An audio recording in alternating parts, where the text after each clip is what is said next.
Mahigit 400 milyong pisong halaga ng gamit sa paggawa ng iligal na sigarilyo ang nasamsam sa 4 na bodega sa Pampanga. Tuloy ang investigasyon sa kung protektado ng 2 kongresista ang sindikatong posibleng nasa likod ng mga ito. Nakatutok si Chino Gaston. Kahong-kahong processed tobacco, mga di paputol na cigarette filters at makinang nagro-rolyo ng sigarilyo ang tumambad sa mga bodega sa Pampanga na ni-raid ng pulisya, Customs, Health Department at Bureau of Internal Revenue.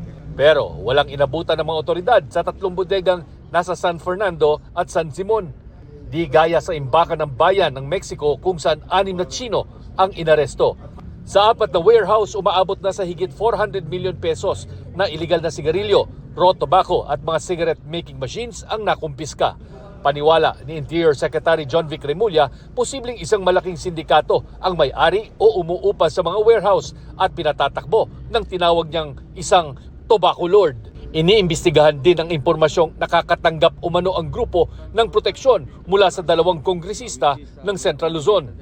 Well, may mga Central Luzon congressman na nagpapatawag at nagsiset ng appointment sa akin.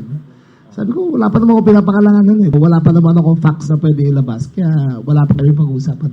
Sa warehouse na ito sa San Simon, Pampanga, tinatadtad at pinoproseso ang raw tobacco leaves. Gaya nito, gamit naman ang makina. Nagaya rin ito. At mula rito dinadala ang mga nasabing processed tobacco sa iba pang mga warehouse kung saan nililikha ang final products, yung illegal na sigarilyo. Ito po yon. Sa taya ng mga otoridad, umaabot sa higit 160 million pesos na illegal na sigarilyo ang kayang ilikha ng nasabing sindikato kada araw. Itinuturing na illegal ang mga sigarilyo dahil hindi kabilang ang mga kumpanya at produkto sa listahan ng National Tobacco Administration. Wala ring permit ang mga makina mula sa LGU at hindi bayad ng buwis kagaya ng excise tax. Yes, for 2025, to 30 billion ang nawala sa DOH dahil dito.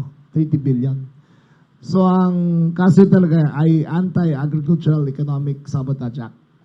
Ayon sa Customs, bukod sa illegal local manufacturing, nakakapasok din sa merkado ang illegal na sigarilyo sa pamamagitan ng smuggling. Unang-una, yung halaga ng smuggled cigarettes o agricultural products from January 2025 hanggang December 2025, hindi bababayan ng almost 200 billion pesos.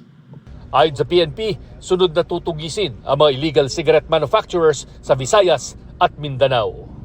In Mindanao, pati mga tindahan, including yung transportation sa highway, including sa tindahan, no, lahat tinitignan. And we even raided a premises there, isang bodega, hinukay sa ilalim ng lupa ang milyon-milyong sigarilyo.